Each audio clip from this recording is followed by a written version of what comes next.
Bismillahirrahmanirrahim. Assalamualaikum warahmatullahi wabarakatuh. Saya Rahmat Baikuni. Ikuti channel dakwah Masjid At-Taqwa Kota Cane. Subscribe dan like channel Masjid Agung At-Taqwa Kota Cane. InsyaAllah kita akan mendapatkan berkah dari Allah SWT. Assalamualaikum warahmatullahi wabarakatuh.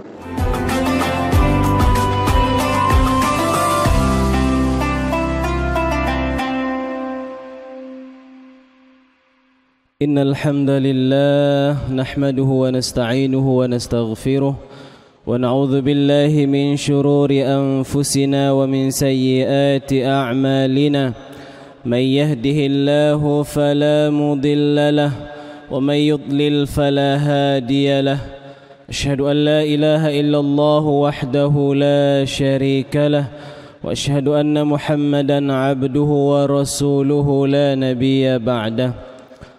اللهم صل وسلم على هذا النبي الكريم محمد صلى الله عليه وسلم وعلى آله وصحبه أجمعين أما بعد أيها الناس أوصيكم ونفسي بتقوى الله وطاعته لعلكم تفلحون. قال الله تعالى في كتابه الكريم أعوذ بالله من الشيطان الرجيم يا أيها الذين آمنوا اتقوا الله حق تقاته ولا تموتن إلا وأنتم مسلمون يا أيها الذين آمنوا اتقوا الله ولتنظر نفس ما قدمت لغد واتقوا الله إن الله خبير بما تعملون صدق الله العظيم. Hadirin sidang jamaah Jumat yang dirahmati oleh Allah Subhanahu wa taala. Marilah kita meningkatkan ketakwaan kita kepada Allah Subhanahu wa taala dengan melaksanakan segala perintah Allah dan menjauhi segala larangannya.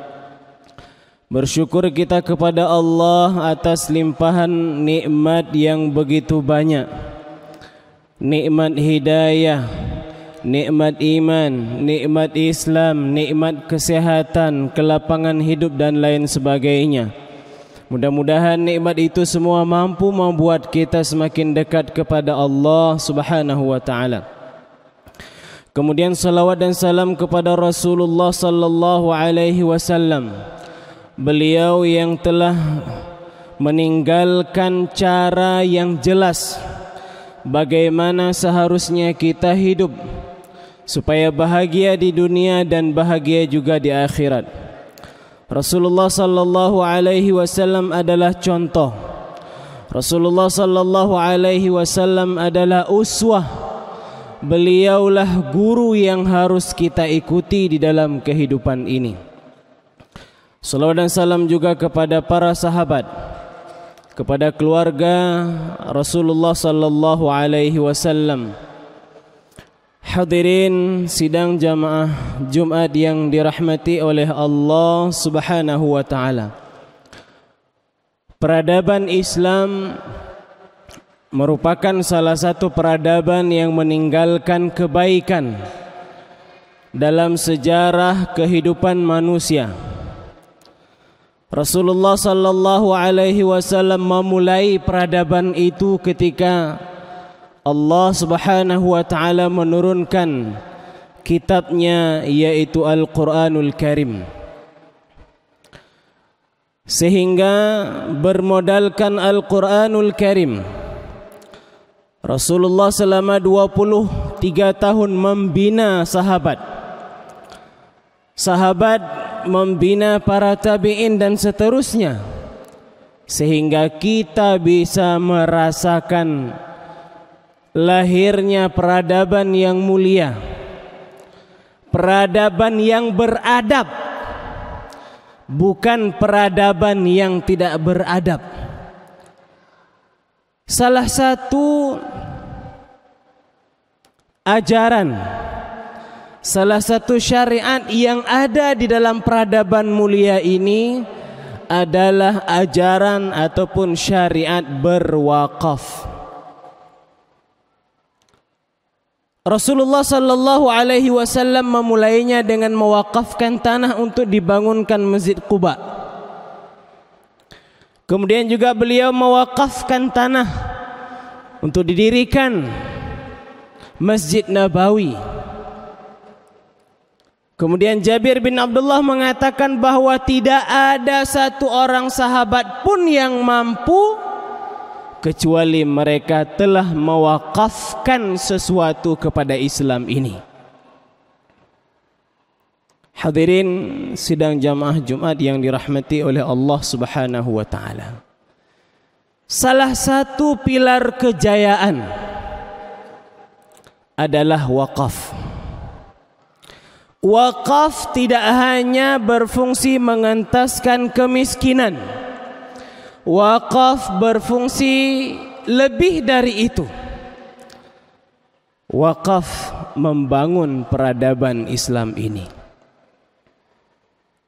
Apa itu wakaf?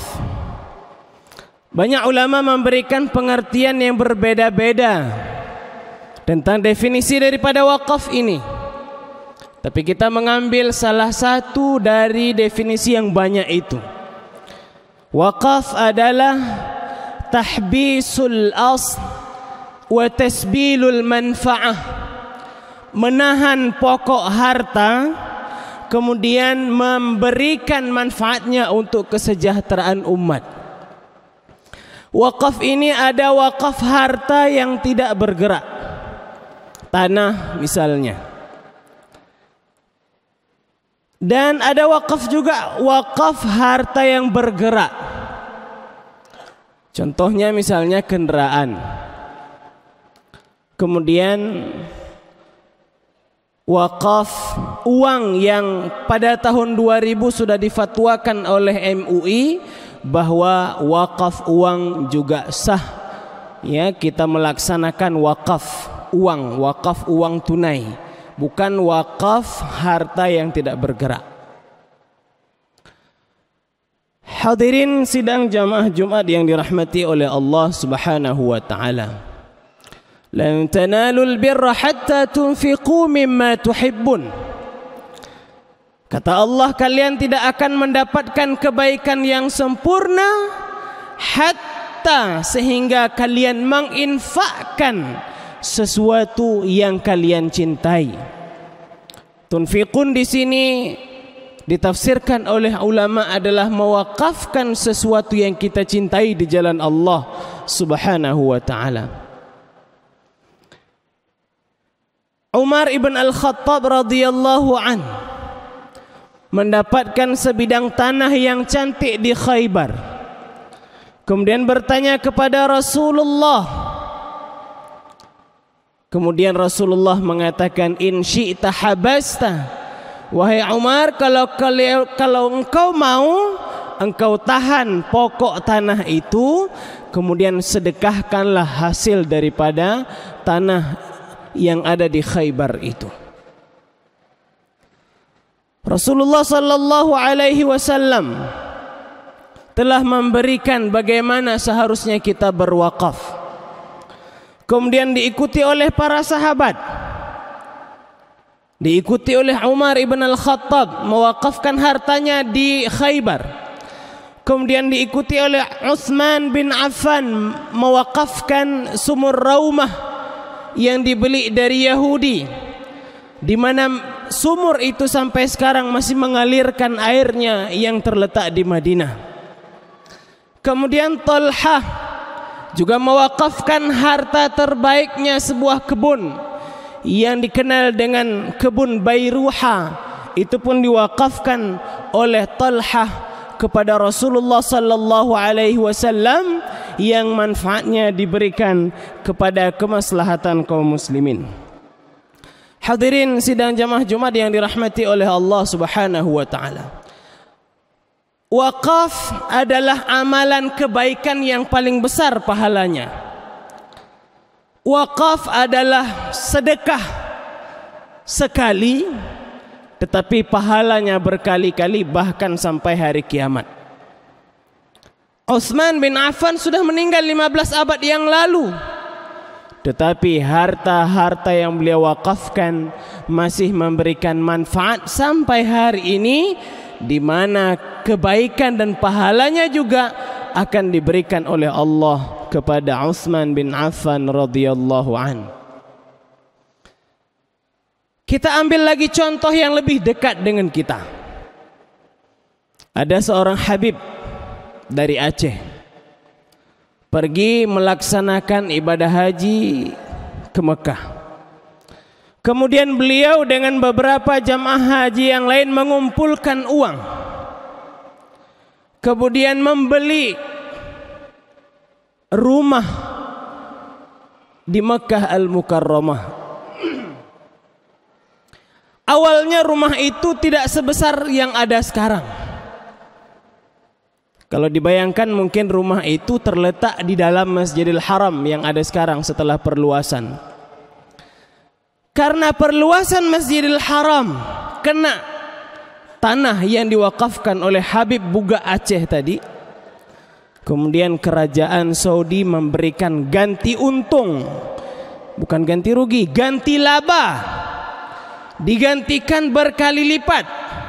Akhirnya diberikanlah tanah di tempat yang lain, di beberapa tempat, di mana salah satunya adalah yang sekarang dibangun Hotel Ilaf Masyair di kawasan Ajiat. Hotel bintang 5 sekitar 650 kamar yang jaraknya 250 meter dari Masjidil Haram. Kemudian dari hasil wakaf itu juga dibangun hotel, masih juga di kawasan Ajiat, Hotel Ramada. Kalau kita umrah dan nginap di Ajiat, kita akan tengok Hotel Ramada yang kamarnya sekitar 1.800 kamar. Itu juga berasal dari harta yang asal muasalnya diwakafkan oleh Habib Buga. Niatnya dulu diwakafkan kepada jamaah haji asal Aceh karena dulu belum ada pemondokan. Sehingga sampai tahun ini kalau ada haji dan beberapa tahun sebelumnya sudah berjalan, setiap jamaah haji asal Aceh mendapatkan manfaat bagi hasil daripada aset wakaf yang dibeli, yang diwakafkan oleh Habib Buga sekitar 200 tahun yang lalu. Setiap jamaah haji asal Aceh mendapatkan uang sekitar 1.200 real atau sekitar 5 jutaan. Kalau dijumlahkan sekitar 22 miliar setahun jamaah haji asal Aceh dapat bahagian daripada wakaf tersebut. Hadirin jamaah salat Jumat yang dirahmati oleh Allah Subhanahu wa taala. Jangan dipandang bahwa wakaf hanya untuk pembangunan masjid saja, tidak. Bukan hanya pemakaman saja, bukan untuk pembangunan pesantren, tidak. Tidak hanya itu, wakaf lebih luas dari itu. Maka terkenal ungkapan dulu pada masa kejayaan Islam, seseorang mengatakan bahwa kita terlahir langsung menikmati wakaf, sampai mati pun kita menikmati wakaf. Lahir di rumah sakit wakaf, ayunan yang dipakai dari wakaf, tempat kerja wakaf, dimakamkan juga di tanah wakaf. Hadirin sidang jamaah Jumat yang dirahmati oleh Allah Subhanahu wa taala. Kalau seandainya aset ini, seandainya amalan wakaf ini benar-benar kita jalankan, maka hasilnya luar biasa. Yang melaksanakan umroh itu kita pasti tahu Tower Zamzam yang dibangun dengan dana sekitar 15 miliar USD, 210 triliun. Anggaran pemerintah Aceh Tenggara 1, sekian triliun. Bangunan Tower Zamzam dibangun 210 triliun. itu juga wakaf. Makanya di atas itu kita tengok wakaf Al-Malik Abdul Aziz lil Haramain Syarifain. Wakaf dari Raja Abdul Aziz lil Haramain Syarifain yang hasilnya dimanfaatkan untuk operasional dua masjid yang mulia, Masjidil Haram dan Masjid Nabawi. Hasil daripada aset Tower Zamzam itu miliaran per harinya. Itu wakaf daripada Malik Abdul Aziz.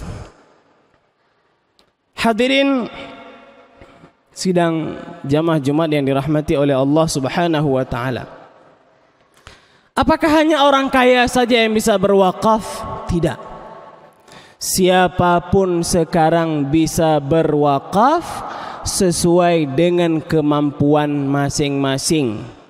Makanya yang sering kita dengar wakaf tanah, sekarang itu pun ada patungan. Bisa beli per meter, bisa setengah meter. Wakaf lahan juga ada, wakaf Quran, wakaf sumur, banyak yang bisa kita lakukan. Tidak bisa full satu, bisa kita ambil bahagian. Bahkan ada sekarang sedekah buku wakaf, wakaf buku sirah misalnya. Semua bisa berwakaf. Mudah-mudahan pemahaman kita terhadap wakaf ini memberikan sesuatu pencerahan di dalam kehidupan kita, sehingga paradigma kita terhadap wakaf itu berubah. Karena kalau wakaf ini benar-benar dijalankan, maka seperti yang kejadian di Mesir, pemerintah minta utang sama Al-Azhar. Kenapa? Al-Azhar kaya. Al-Azhar Kairo, kampus Al-Azhar berikut dengan aset-aset wakafnya banyak.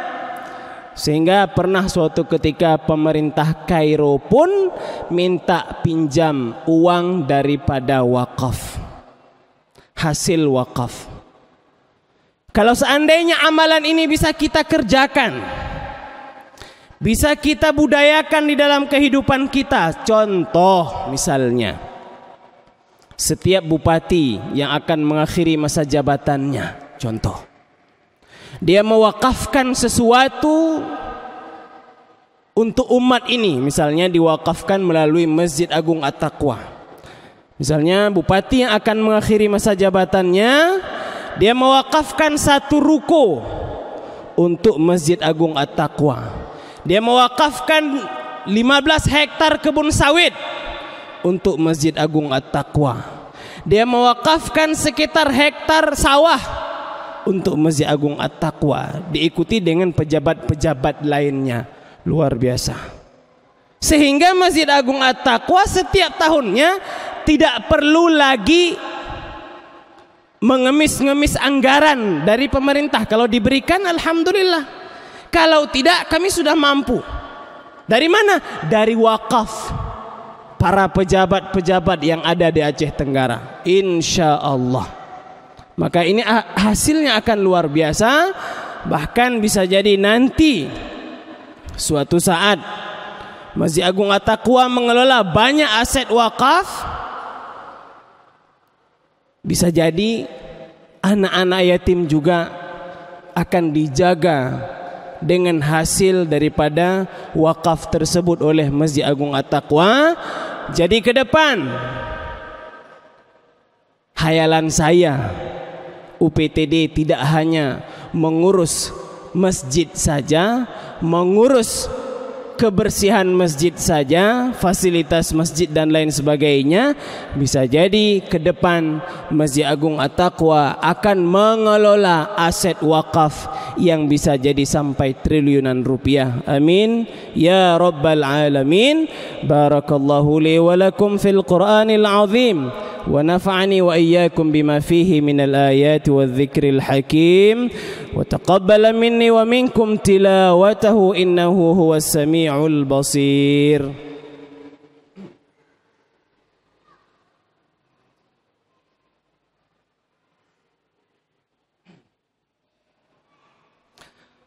الحمد لله الذي بنعمته تتم الصالحات.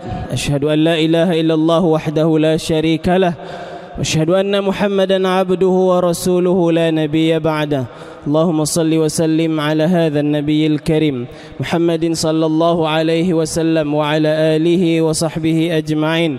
أيها الناس، أوصيكم ونفسي بتقوى الله وطاعته لعلكم تفلحون. قال الله تعالى في كتابه الكريم: أعوذ بالله من الشيطان الرجيم، إن الله وملائكته يصلون على النبي يا أيها الذين آمنوا صلوا عليه وسلموا تسليما. اللهم صل على محمد وعلى آل محمد كما صليت على إبراهيم وعلى آل إبراهيم، وبارك على محمد وعلى آل محمد كما باركت على إبراهيم وعلى آل إبراهيم في العالمين إنك حميد مجيد. اللهم اغفر للمسلمين والمسلمات والمؤمنين والمؤمنات الأحياء منهم والأموات برحمتك يا أرحم الراحمين. اللهم اغفر لنا ذنوبنا ولوالدينا وارحمهم كما ربونا صغارا.